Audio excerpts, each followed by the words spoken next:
Hey folks, how we doing? Welcome back to the channel. Welcome to the place where you check out live musical performances. And this week we're checking out Phil Keaggy. Still not sure how to pronounce it. I watched two videos before this to check how to pronounce the name. One said Keaggy, one said Keaggy. So, you know, I'm sure you'll inform me in the comments. It's Phil Keaggy. Phil Keaggy. And this is a performance of a song called Time. Yes, and it's not what I thought, because I thought it was probably a version of Time by Pink Floyd. But it's very much not. Anyway, this is a PayPal request. Look, we've done quite a few Phil Keaggy songs on here, and we watched Shades of Green the other week or the other month, and it blew me away. And then Ethan requested that we watch something from Glass Harp, which was from the 70s, early 70s, I believe, and that blew me away. And now he sent he sent another little, not little donation, he sent a fantastic donation. Thank you, Ethan. And asked me to check out Time, and this was recorded in 1980, so kind of 10 years or so later than the Glass Harp kind of stuff that was going on. And he says, I sent you a link in the email. The song ends, and there's a few minutes at the end where they practice with another take, so just ignore that. Okay, we'll ignore the end, so it's not going to be 11 minutes. Okay, interesting. But look, Phil Keaggy was someone I knew nothing about until fairly recently, and now he's potentially one of my favorite guitarists of all time. Obviously a very much underrated guitarist, or doesn't get the attention he deserves, presumably because he's writing Christian songs, and for whatever reason that doesn't hit the mainstream. And this is very much another Christian one. I was just looking at the lyrics. It's definitely not Time by Pink Floyd, and you can see it's about, it's a Christian song. So it seems he's always been doing Christian songs. Even in the Glass Harp stuff, there was a Christian song as well, no? That was a song about, what was it called? I can't remember. But it was also a worship song, or whatever you want to call it. And which, it's kind of funny, like these very heavily Christian songs, and then partner that with this insane guitar playing. There's no one else doing that. Let's be honest. There's no one else doing quite the same stuff that Phil is doing or has been doing. So that is why it's so unique and so damn good. Anyway, let's start watching it, because this could be a long one. So everyone keeps mentioning that he's missing half his middle finger on his picking hand, his right hand. I haven't actually seen that yet, so I will be keeping an eye out for that. And folks, you can do that too. Watch along. Let's go. Oh, look at that. No, we want to know what it was. We want to know. It's not much. Recorded on the 12th of August, or the 8th of December, 1980. Director Lauro. Length open. Okay, that doesn't actually give us much, does it? Anyway, 10-second countdown.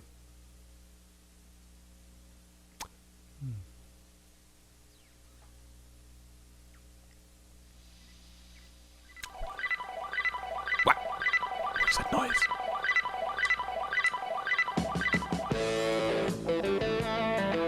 Yeah. Proggy.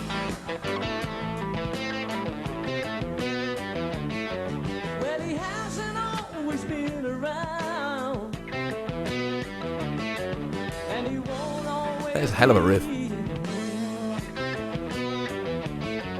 But he's on the move at this moment, measuring life for you and me.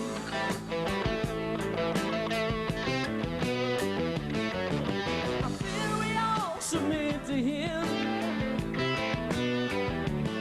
What? Existing anxiously, and no one is able to turn him off except the Lord who holds the key. This riff, And man. when the Lord Before we get into the chorus, this riff that okay, obviously I don't know it. Just so effortless sounding. Obviously he's put a lot of practice in to make it sound so effortless. But the way he just does his singing, singing is fantastic as well, is very kind of high kind of range of singing. And then he plays this beautiful, really proggy riff that could be that's a real progressive sounding riff, no? And then the second kind of half of that verse, he's also harmonizing that guitar playing with the other guitarist.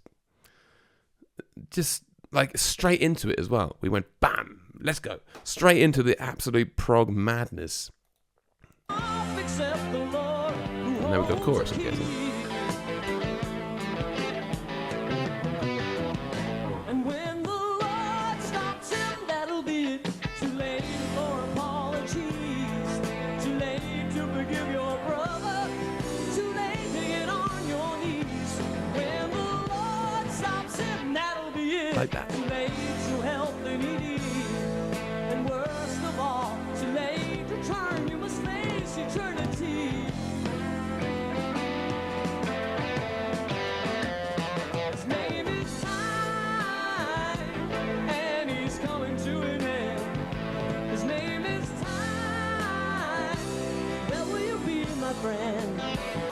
His name is time, and he's coming to an end.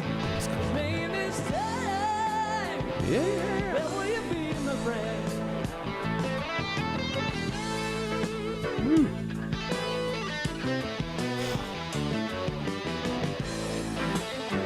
I see it. Wait. There we can see his pick in hand. There, I finally saw it, guys. You can finally stop commenting that he's missing his middle finger. You can see it. Whenever I saw him playing before, I have noticed that, but I thought he just kind of held it there for like some weird reason. Maybe, guitarists pick up these funny things and why they do them. Maybe it's just kind of habit or something else, or maybe it was to kind of make the sounds of some of the stuff he was playing. But now I see, it's quite clear, he's missing a finger, or at least missing half of the finger. So that makes it even more incredible. Obviously, he's not really going to be using that finger much when he's using a pick, but still, oftentimes he's not using a pick. Oftentimes he's doing other things and hitting things and holding things. So that must be impacting him in some way. But I mean, just the playing on this is absolutely wild. The quickness, the speed he has across that neck. I don't know. They talk about what the necks are made of, like the types of wood and how you can have fast necks and all this kind of stuff. He must have a fast neck because it is absolutely speed playing. Like just this lick here. This. Maybe it's neck. This. Most people think you'll Straight back in the vocals. but go on perpetually. That old man time, you're running out, and you'll cease eventually.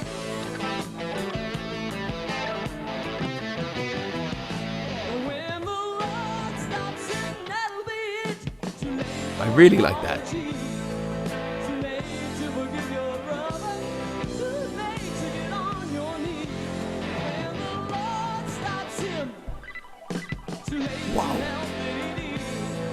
And worst of all, too late to turn. You must face eternity.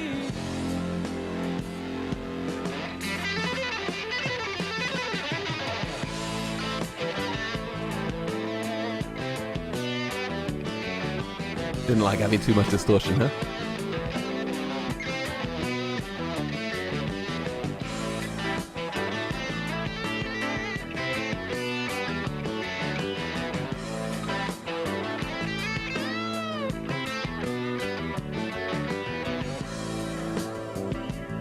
Oh.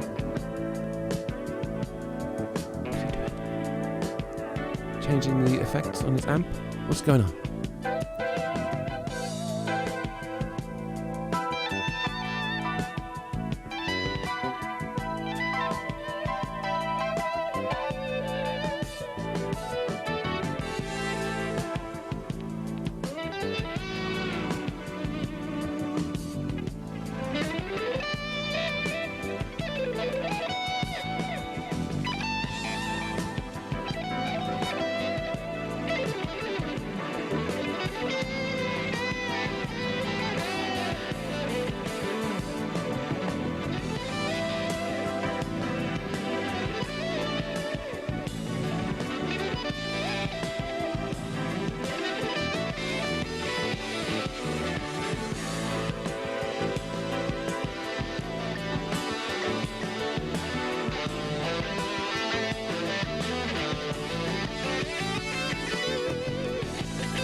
Speed, man.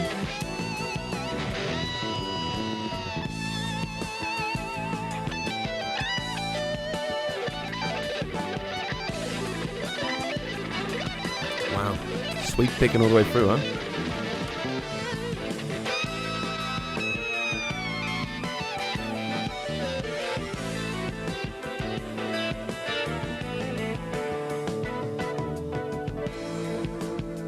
What's he picked up? What's he got?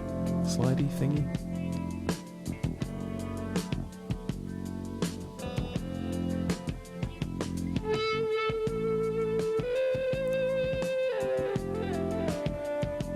I don't even know what he's doing. What's going on? It's got this metal thing, but it's not like slide playing, is it? It's like reverse slide playing. There's nothing sliding. This is kind of dampening it. And then, guys, I need some help here. What the hell's going on? What is this metal thing he's doing? I've never seen it before. Is it a thing that he's just made up on the spot kind of thing? Is there a name for it? What is it? It's another one of Phil's magic things that he does, huh?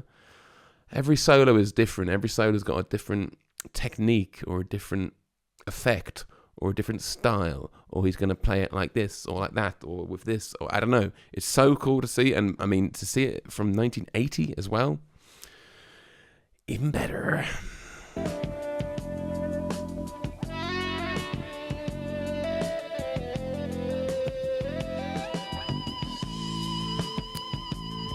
He makes it much higher, no? Okay. It's kind of like making octaves higher. Is it? Like the harmonics of it? Flute? Flute? Obviously there's flute. Jazz flute. So the wrong variation.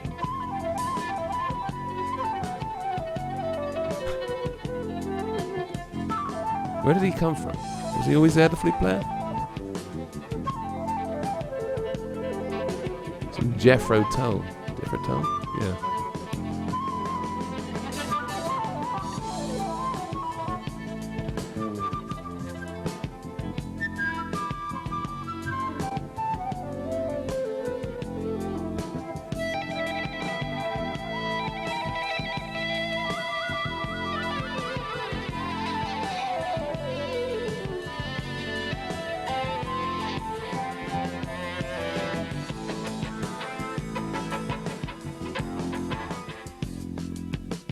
So much you can do with that little metal thing, no?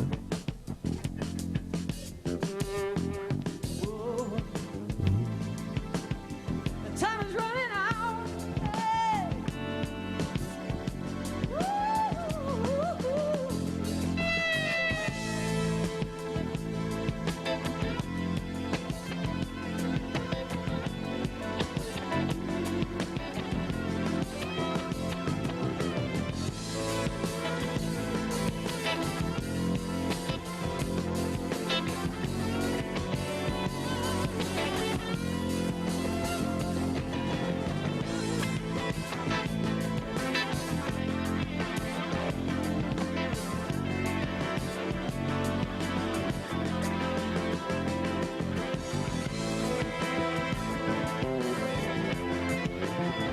Bass players having some fun now as well, huh?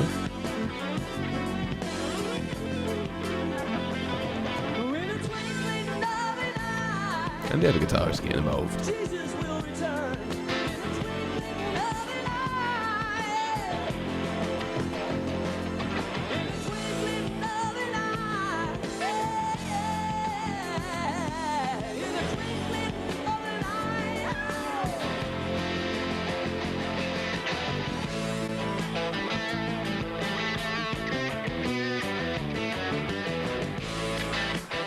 Back of the old proggy riff, huh?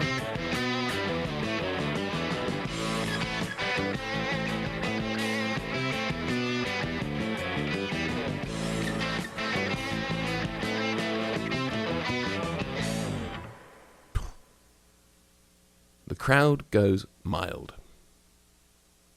I guess there's no audience there. I'll do it then. I guess that's the end. We're not going to watch the rest of it because he was saying they were just doing some other takes or something, no? Goodness gracious me, Phil Keaggy. once again, just showing us this side of creativity that I didn't know was even possible or existed in guitar playing. You know, we watched Shades of Green, which was obviously a much more modern track of his, in which he really has gone, you know, full Keaggy mode, and he's doing so many different things. Every kind of next section is every 4 bars is a change, or every 8 bars is a change of things going on. This one was very much more kind of this traditional rock, prog rock sound, but he just gets to experiment and play around with all these different things. Yeah, this whatever that metal thing was he was playing with, kind of made these kind of harmonies, but you could also use it as a scraper. And when you partner that with this kind of delay and reverb, it's got this kind of sound to it. Super cool. I mean, obviously this guy is an absolute genius. Look, from the lyrics, look, I'm not a religious man in the traditional sense, so the lyrics don't really like do it for me. But I feel like that's probably why he's been held back from the mainstream success, no?